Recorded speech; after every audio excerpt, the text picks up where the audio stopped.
Awesome. We are live. Hi, everybody. Welcome back to the Career Chronicles podcast. We are joined by Chris Williams, a podcast pro, and we'll be talking a little bit.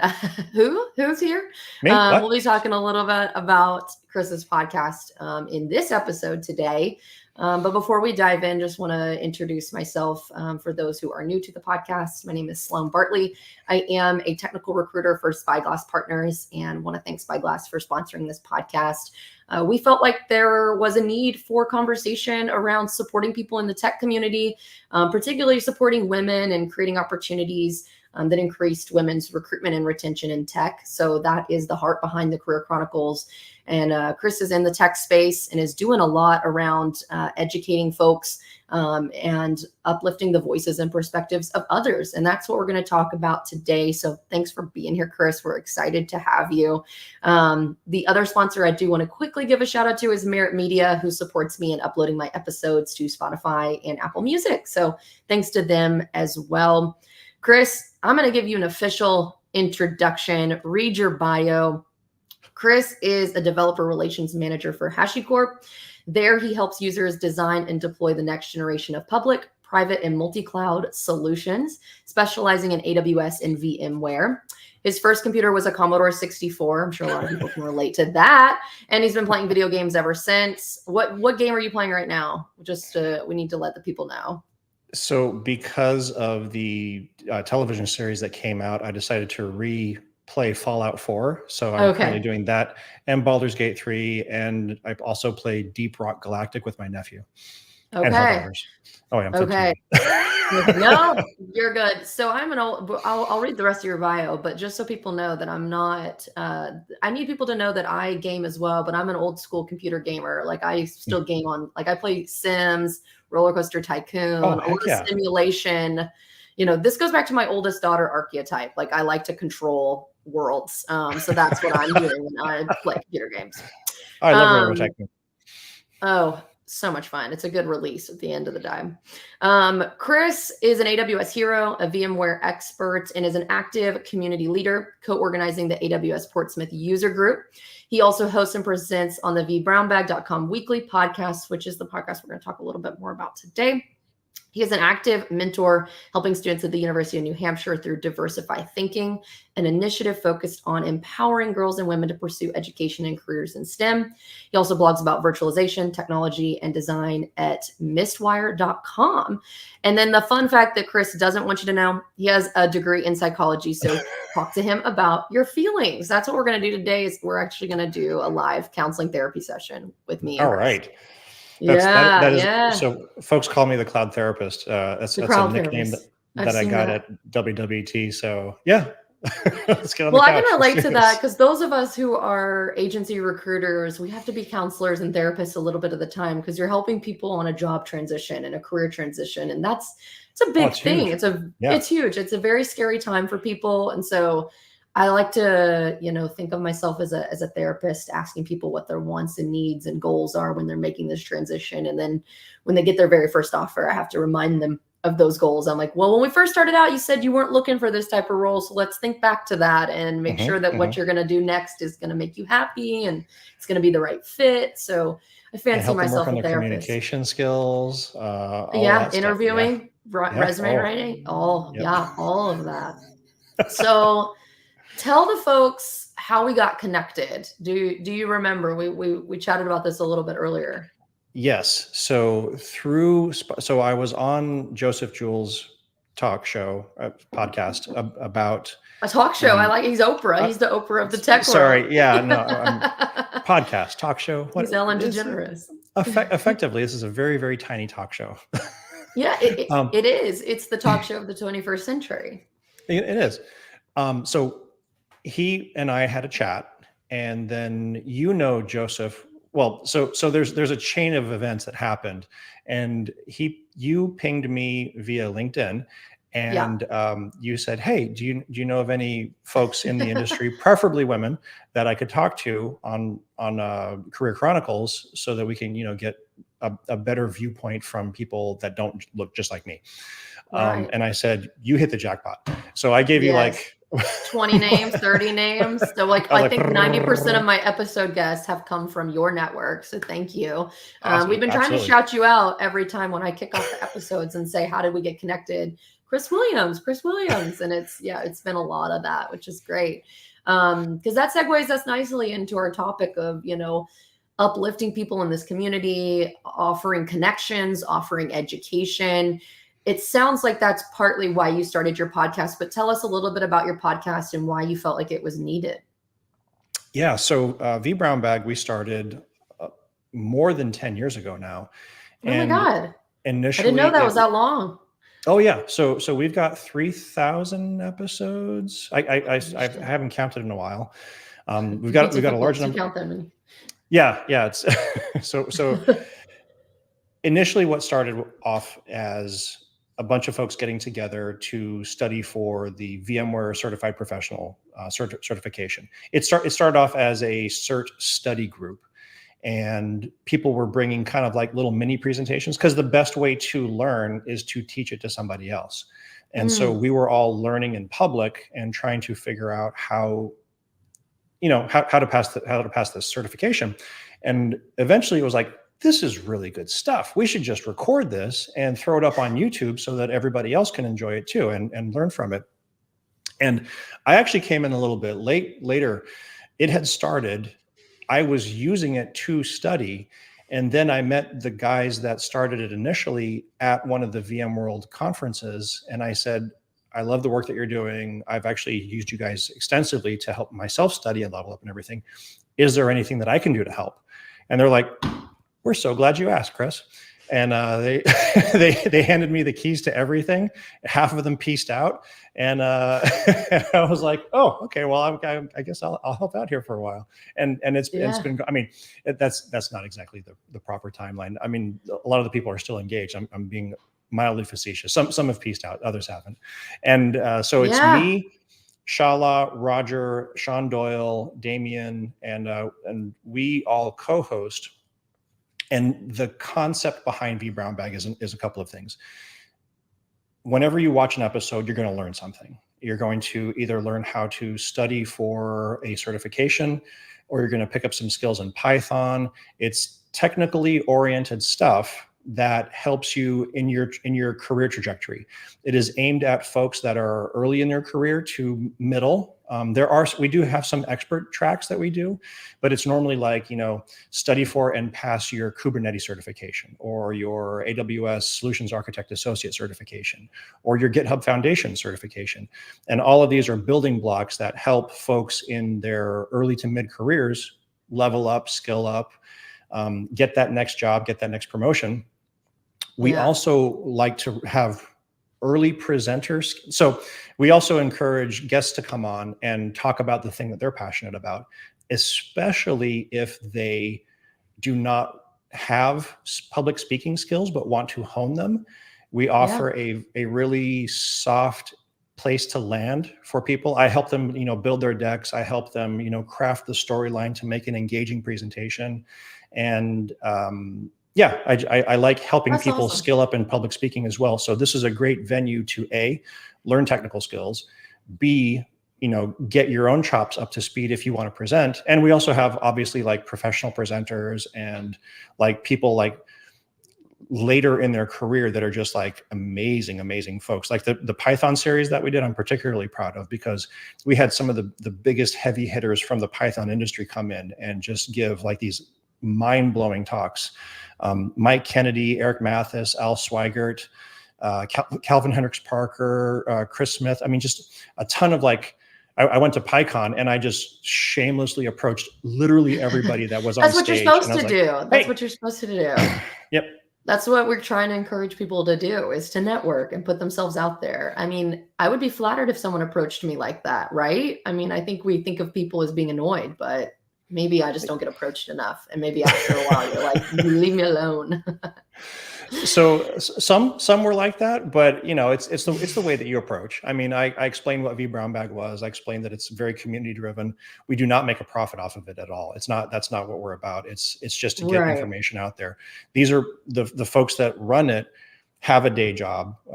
We are all enterprise architect level and above folks. We have CISOs and CTOs and very experienced DevOps engineers that help to build, run, and move vBrownback forward. So we've made it. We've gotten there. Yeah. We've done the thing, and now we want to help everybody else by keeping that not pulling out the ladder behind us. Yeah. I think you and I share that common passion of wanting to create opportunities for people. That's partly why I thought I would enjoy recruiting, is, being able to match people with job opportunities, Right. especially people who are looking to break into the industry, or people who are looking to make maybe they're unemployed and they're looking for work. I wanted to be able to impact people's lives in that way. So obviously tech is an industry that can be incredibly hard to break into, especially for groups that are maybe underrepresented in the industry. Obviously, I talk a lot about women in tech being an 100%, underrepresented yep. group. How do you feel like the podcast is helping increase opportunities for people from underrepresented groups in tech?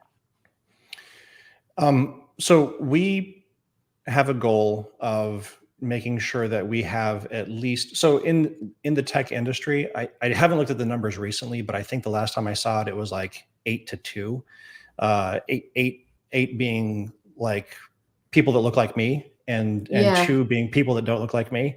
That's the ratio. So, yeah, I don't know if that's accurate. I know at one point it was 9-1. I think it's getting better now, or honestly, I haven't looked at the numbers, so I don't know if it's getting better or if it's getting worse.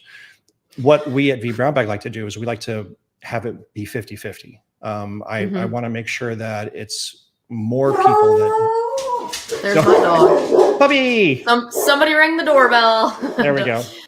My dog thinks I'm that there's a bad guy at the house, but we are fine. He's protecting you. Absolutely. Protecting me. Yeah. So what we want to do is we want to make sure that there is, significantly more representation than what you see out in the wild, because it's really important for people who don't look like me to be able to see somebody else that looks like them get up and do a talk and knock something out of the park, and not, when you see somebody that looks like you can identify with that person. That gives you new areas of potential and possibility that you didn't think you previously had. Like when you see somebody be an astronaut that looks like you. I was talking with some. Well, it was really sweet, because there was a little news clip, and there was this young Black girl who was watching the first female Black astronaut, and you could just see the light in her eyes. You could just see like, right. Oh, she did that. I can. It's not a closed community anymore. Right. So I want to do that. I want to spark that light in everybody's eye and let them see that you too can be a DevOps engineer, or a software engineer, or an enterprise architect, or whatever flavor of human being you want to be. I love that. And I think so many of us take that for granted when we grew up. If we're talking about the privilege that we both have as white folks, we grew up, seeing white folks in a lot of different career paths. And so we take it for granted that we didn't have to have that, epiphany or light bulb moment where we saw ourselves in a certain career. It just is. And so you don't realize that that's a light bulb moment for people. So I love that you guys are putting a priority on representation, bringing different perspectives and voices onto the podcast. I also want to dig into the education piece, because I think that's another huge barrier in tech. I see it a lot as a recruiter when you're looking at job postings, and it might be an entry-level role or a junior engineer role, but they need 2 to 3 years of experience. And so there is a barrier of breaking in. And, how do you land your first job in tech? That is a question that comes up time and time again. So certainly the education and certification piece is part of it. So, from that educational standpoint, how do you feel like your podcast has been able to help people, level up their careers? It's a big question. So it is. And I'm trying to, so there's a couple of different ways you can take a look at it. If you're looking at it from the presenter perspective, Like Mhm. if somebody is early in their career and they want to come on and do a presentation, then that's a huge boon to their career, because Yeah. it gets them on a stage that they can then share out that YouTube link to a potential employer, and then Yeah. if me as an employer, if I look at somebody and go, oh, they go out into their local community and talk about the thing that I want to hire them for, then it shows passion, it shows interest, it shows, stick-to-itiveness. I can't think of the right word for it. So that's for the, Grittiness or resilience yeah, or something. One of those yeah. words. And for the attendees, what we like to do is we always like to leave something for the attendee to go play with when we're finished with the Okay. episode. So like the Almost presenter like a comes take on, home, like a yeah, a go homework do this assignment. homework Yeah, assignment. this is the thing that we just did in Terraform on AWS, and here's the GitHub repo so that you can do it yourself as well. And these are the steps Okay. so that you can then deploy it for yourself. So that's what we always want to have at the end of an episode. For the Python episodes, it was super easy because you just, here's all the code. For the AWS episodes, it's super easy because you have to sign up for your free tier, and then you can go doing the exact same things that the presenter was doing. So it helps the viewers level up. It helps the presenters level up. I never Do you want have to an say idea something. of who the audience is? Of like, is it mainly? I know you said mainly you're targeting junior mid-level folks, but are there any folks that you feel like haven't been technical at all? Like I'm thinking about somebody like myself. Like if and I've watched a few of your Oh episodes. yeah. Like would I be able to go in and would it be would it be accessible to someone like me who has a zero? I mean, I'm a technical recruiter, but I have not done any classes, any boot camps. What's the access level here for folks, and who should jump in and take advantage? So it's tough to. Okay, so we have different flavors of presenters and different skill levels Okay, of presenters. perfect. Okay. For example, during the pandemic, we did an entire series on this presenter in this field, like say software developer or AI scientist or whatever like that. Mhm. We asked them to present as if they were presenting to a waitress or a truck driver or Yeah. a plumber, and how they would get into their field from that position. So how to get from X to Yeah. Y, how X being plumber and Y being AI ML Software developer. scientist. Yeah. Yeah, Yeah. exactly. So we did an entire series on that, specifically addressing folks that had zero technical skills. Okay.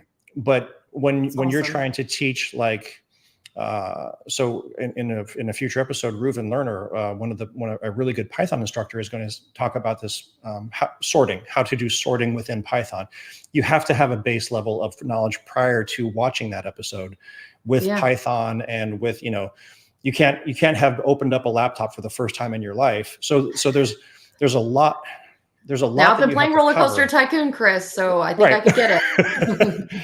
So it's really tough to address every audience in every episode because there's Right. so much back, 100%. which But I is like why that we you've always. tried to, you tried to cover all of it, and each episode might be better tailored to different groups. So it's not like you're leaving one group out, which I think is great. Yeah, we have so the YouTube playlist for V Brown Bag, they're broken up into Oh my God, I love that. technical sections, expertise levels. Okay. What is this 100 level course? Is this a 200 level presentation? Is this a 300 level presentation? We try to sort them out by that. Not always successfully, but we try to make sure that if you are just getting into tech, here is a playlist for you. If you are mid-level, here is a playlist for you. If you want to do DevOps, here is a playlist for you. I love this. This is awesome. I feel like it's super organized too. Kudos to you guys. We You're like, try. wait a minute. We try to do it. We don't. I mean, it's yeah, it's hard. It's Yeah. sorting for everybody's brain is extraordinarily difficult, and even AI can't do it. So we try. Yeah. Yeah. Now, something I've talked a lot about on the podcast is this separation between what people do in their personal free time to help people skill up and mentor people. You do a lot of those things how does this, seep into your full-time 9 to 5? What kind of work is happening there to help people advance in their careers? Because you work for a pretty big, well-known company. How are they as an organization, or you as part of that organization, buying into supporting people like this? So I'm extraordinarily fortunate in that HashiCorp. So my job at HashiCorp is doing this, like Yeah. developer advocacy, education, helping people learn how to leverage and use Terraform, Vault, getting into IAC, getting into DevOps. That's literally my job. You were hired specifically for, I think you told me that offline, but I think you were hired specifically for that, right? You didn't promote into this role. Like it didn't grow into this. It was like No, they no, no. sought you out for this. They approached me and they said, that thing that you do at night for free, we want you to come do that for us Right.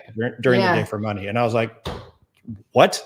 So obviously this is a they had this profession? priority in their mind of like, we need somebody like this. We want to bring in Chris to do, because I've heard of people like fighting tooth and nail with the organization of like, let me do this, let me advocate, let me support people, but they actually had the priority and recruited you to do it. Which is exactly what I had to do at every other job that I've had. Right. When you said you're fortunate, you are incredibly fortunate to work somewhere that has bought in on, developer advocacy, because it sounds like that's just not the norm yet. I hope it's moving in that direction. And HashiCorp has strong DEI initiatives. They're very much ingrained in making sure that all boats rise with the tide. So it's, for me, it wasn't a struggle. It wasn't like a hard sell to do these things, because they're just like, yeah, that's exactly what we want you to do. Go. Like, there's a lot of organization buy-in, so you're not having to do the like politics of getting people to support your programs and initiatives. It's there for you. That's awesome. It really is. Are you seeing trends of this growing as as the developer advocacy or developer relations manager? Are you seeing that becoming an increasing trend, or more companies hiring a role like this? So that's a really super tough question. The DA ecosystem is, so right now we're currently in a economic contraction, I want to say, for lack of a better term. And DA roles are some of the first to go. And the reason that is the case is because you're not in the sales funnel. You have to basically prove your value over and over again. Like, why do we need to have somebody go out for free to a conference and do a talk for free, and then not have like the email address of every attendee that was in the room? And how does that convert into sales? So the DA role is, depending upon who your leadership is, sometimes hard to justify. Now, I'm very fortunate in that Armand and Mitchell were literally the first DAs. The two of the founders for HashiCorp, they were effectively our first DAs. They understand inherently the value of the developer advocacy motion and how to get the thing out there and teach people and get excited about it on stage. And it's easy to get excited about because it's a really cool tool too. It's not like you're trying to sell an old jalopy. This is an amazing car here. So yeah, that was another piece of it. I was like, I'm a horrible salesperson. If I can't get enthusiastic about the thing, then I'm not going to do it. So they got the value of it. They understood inherently that it's something that is really super important. So here at HashiCorp, it's not, you don't have to justify the existence of a DA. In other places, depending upon who you roll up to, you can roll up to product or marketing or sales. Your KPIs and your OKRs can be vastly different than the edict of go forth and educate people on the tool and show them the art of the possible. Yeah. Well, part of my purpose in this podcast is to educate organizations on how to better recruit and retain women. How do you think having a DA at your company helps you do that? How do I think having a DA? So, I mean, the DA role, the DA position itself is both an externally facing and internally facing role. So we go out into the community and we talk to folks about, oh, this is the cool thing. Check this out. This is something fun that I made in Terraform or whatever their tool is. They then interface with the community and they say, and the community gives them a thumbs up or a thumbs down, or, oh, it'd be cool if it could do this instead, or whatnot. We then furiously scribble down all of those notes and turn right back around and go to product and give them that information. Okay. As that interface between the public and the internal teams, it is beholden to us to listen to all voices equally and to make sure that everybody gets, like, if it's a great idea, regardless of who it came from, that great idea, it's our job to jam that great idea down somebody's throat until they actually listen. It sounds like a great recruiting tool too. Like, I feel like you're the ambassador of your company in some ways. Is that, fair to say? Like, I feel like you're like the camp counselors or the tour guides at the college of, like, and I come from the higher ed world, so I have to relate everything back to that. But it Totally sounds like you guys come out and I would be like, oh, I want to work where Chris works. Like, I want to work for that company. So I feel like it's a recruitment tool in some ways, or maybe that's intentional. It's not intentional, but it definitely has happened to me. More like an implicit function. Folks have come up to me and said, how are you having such a good time doing this? And I'm like, because this is my hobby. Now, to be fair, this is not for everybody. You're going to conferences, you're talking in front of people, you're creating demos, you're doing slides, you're clicking through things, you're trying to crack jokes in front of a bunch of stone-faced, bitter, unhappy developers. Yeah. Are you an extrovert? Does it help to be an extrovert in this field? You get energy from doing this. I am an extrovert, but we have several DAs on our team that are introverts. So it's not doable. It's doable. It's not extrovert exclusive. There's a lot of folks in the industry that do not get energy from going to the conferences, but they get energy from making videos or creating white papers or doing blog posts. There's all skill sets and all levels that appeal to, the DA lifestyle. Yeah, that's awesome. I feel like it could be, a great fit for, I think there are some people that get into tech that realize they have the people skills. They want to, be forward facing or people facing. And it just seems like that's a great opportunity or avenue to break into. And I've had a lot of candidates ask me about those roles, but we just don't see as much of them. That's why I kind of asked you if it was a trend you're seeing, if you're seeing more of these roles pop up. But I think your point is valid that in this market or economy, it's just not happening right now, but hopefully in the future. Yeah. And, as markets and economies fluctuate and as people see the value of this, I think that, the need for them ebbs and wanes. And I think we're going to go into another cycle where people are like, oh yeah, we should have, like, advocates going to the conferences and talking about how cool this thing is. And, get people excited, not as a generate sales motion, but as like a groundswell. It's like grassroots. I forget the term for it, where you just go out into the community and just tell people about stuff. That's what we do. That's basically what we do. I love it. Well, I'm keeping an eye on the time and want to make sure we wrap up before the half-hour mark. So people, I know time flies, but if people want to get in touch with you, get connected with you, what's the best way for them to reach out to you? So I just found out that if you Google, so my handle online is Mistwire, Mistwire. You can either searching for Chris Williams on LinkedIn is impossible because there's a 500 million Chris Williamses on LinkedIn. Yeah. But if you Google Mistwire, I'm like the first 7 pages of hits. It's ridiculous. It's like, so that's my online handle. Look at that SEO. Yeah. That's my website. That's my Twitter handle. That's my it's everything. Threads, Mastodon, all the things. Will that take people to your Mastodon? Will that take people to your podcast too? If they want to find V Brown Bag, will that get them there? Most of my posts are about V Brown Bag, but if you want to go to just go to vbrownbag.com and there you can check out the old episodes. You can click on the links, and most importantly, there's a red button that says, if you want to talk, click on this link and fill out the form. Tell me what you want to talk about, and we'll get you on the show.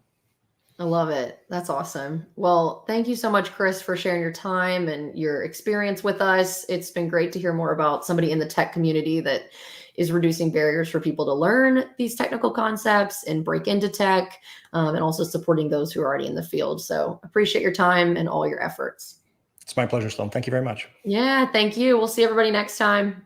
Bye. Bye.